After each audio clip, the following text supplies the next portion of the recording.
Assalamualaikum warahmatullahi wabarakatuh. Sayyidina Syekh Arif Abu Muhammad Syawir Az-Zibti berkata, pada suatu hari saya berangkat menuju Baghdad untuk berziarah kepada Syekh Abdul Qadir Jailani. Lalu saya membantu beliau beberapa hari lamanya. Pada waktu saya akan pulang, lebih dahulu saya menghadap guruku, yaitu Syekh Abdul Qadir Jailani, untuk memohon diri. Beliau berkata kepadaku, silahkan kamu pergi. Aku doakan semoga kamu selamat di perjalanan dan selamat sampai di tempat tujuan. Kemudian beliau mengulurkan tangannya, menyuruh kepadaku supaya jari tangannya dihisap. Lalu kuhisap jari tangan beliau. Maka beliau berwasiat kepadaku agar nanti di perjalanan jangan meminta-minta. Setelah saya pamit, berangkatlah saya menuju Mesir, dan berkat karomah Syekh Abdul Qadir Jailani Qaddasallahu Sirrah, di perjalanan saya tidak pernah merasa lapar ataupun haus, juga tidak mengurangi kekuatan fisik, hingga dengan selamat tidak kurang suatu apapun, sampailah saya di kampung halaman. Pada waktu Syekh Abdul Qadir Jailani Qaddasallahu Sirrah menerima sabda Rasulullah sallallahu alaihi wasallam bahwa telapak kaki beliau bakal memijak pundak-pundak para waliullah. Sabda Rasulullah sallallahu alaihi wasallam itu diumumkan dan disebarkan kepada seluruh para waliullah, baik yang hadir maupun yang tidak hadir. Mendengar pengumuman itu, mereka para waliullah menghadap Syekh Abdul Qadir Jailani, dan mereka meletakkan kaki beliau di atas pundaknya masing-masing karena menghormati dan mengagungkannya, kecuali seorang wali yang namanya Syekh Son'ani. Ia berkata, saya juga cinta mahabbah kepada Syekh, tetapi untuk diinjak pundakku nanti dulu, dan rasanya itu tidak perlu. Ucapan Syekh Son'ani itu terdengar oleh Syekh Abdul Qadir Jailani, dan beliau berkata, telapak kakiku akan menginjak pundaknya si penggembala babi.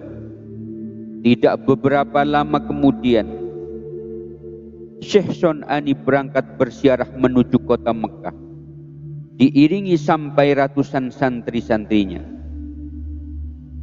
Takdir tidak bisa ditolak. Demikianlah ketentuan Allah Subhanahu wa ta'ala yang maha kuasa telah berlaku bagi hambanya.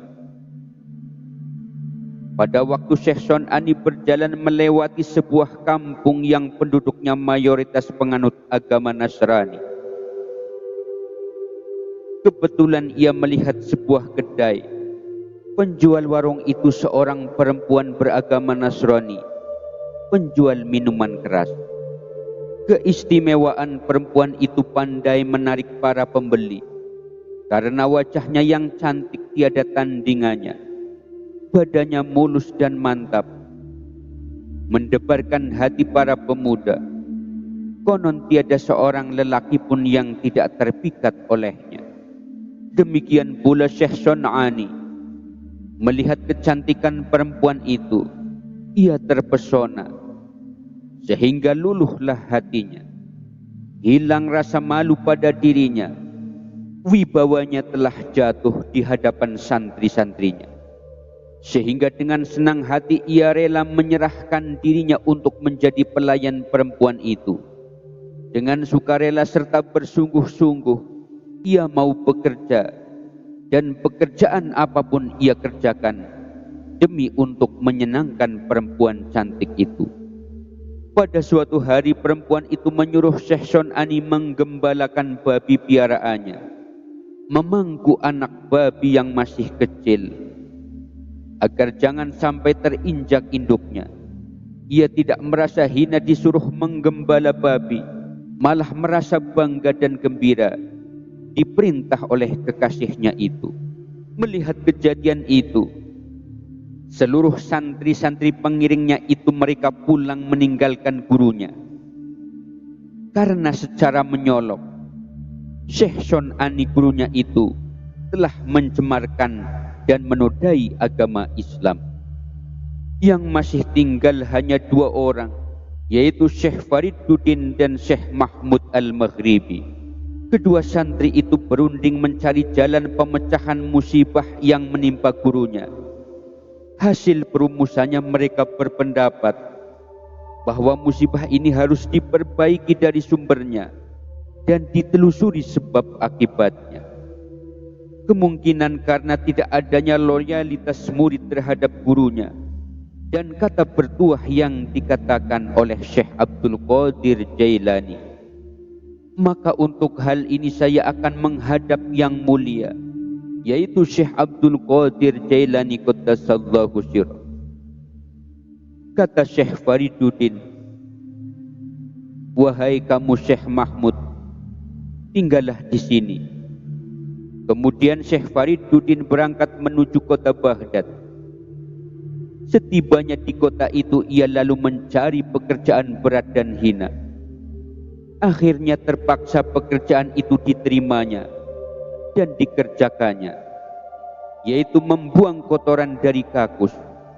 Pada suatu hari Syekh Abdul Qadir Jailani mengetahui dan menyaksikan Syekh Fariduddin sedang bekerja berat, yaitu sedang menjunjung wadah yang penuh dengan kotoran.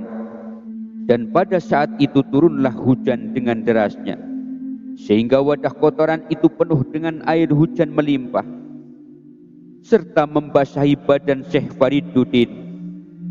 Memperhatikan beban berat yang dipikul Syekh Fariduddin, Syekh Abdul Qadir Jailani merasa iba hatinya. Lalu beliau memanggil Syekh Fariduddin dan menanyakan namanya. Setelah Syekh Fariduddin memperkenalkan diri dan ia juga teman Syekh Shon'ani, Syekh Abdul Qadir bertanya lagi, "Kamu sebenarnya mau apa? Dan silahkan mau minta apa?" Maka dijawab oleh Syekh Fariduddin, "Kiranya yang bertanya lebih arif bijaksana, lebih mengetahui maksud saya sebenarnya." Syekh Abdul Qadir Jailani berkata, "Kamu mendapatkan makom, yaitu kedudukan yang lebih tinggi, dan juga gurumu ku ampuni." Kata Syekh Fariduddin, "Tidak ada kedudukan yang lebih tinggi selain diampuni dosa guruku." Kata Syekh Abdul Qadir Jailani, "Memang benar, gurumu telah ku ampuni karena kedudukanmu itu." Bertepatan dengan saat memberi ampun, detik itu pula Syekh Shon'ani siuman sadar kembali dari kelalaiannya. Lalu ia membaca istighfar, dan ketika itu juga hatinya menjadi berubah, tertanam dan berkembang perasaan cinta, rindu mahabbah kepada Syekh Abdul Qadir Jailani Qaddasallahu sirrah. Dan segera ia berangkat menuju kota Baghdad. Demikian pula tidak kurang pentingnya perempuan cantik yang beragama Nasrani itu, yang juga kekasih Syekh Shon'ani, ikut terbawa bersama Syekh Shon'ani berziarah dengan keyakinan yang kuat akan masuk ke dalam agama Islam, berikrar di hadapan Syekh Abdul Qadir Jailani Qaddasallahu sirrah. Semoga kita semua mendapatkan percikan keberkahan beliau. Akhirul kalam, wallahul muwafiq ila aqwamit thariq. Wassalamu alaikum warahmatullahi wabarakatuh.